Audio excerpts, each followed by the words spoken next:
He made this jet-powered go-kart, 2 jet engines on the back. It goes 250 miles per hour. We don't know how fast we're gonna go today, but we're gonna test it and see the best we can do. Oh, shit.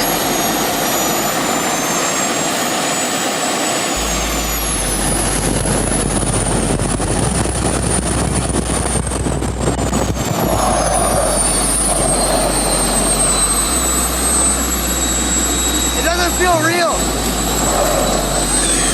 Dude, this thing's fucking sick. I honestly feel bad for everyone watching, dude, that doesn't have one of these. But if you want one, they're pretty cheap, you know, on my website, DannyDuncan69.com. It's so loud. Bro, it's a jet engine, bro. I mean, it's a...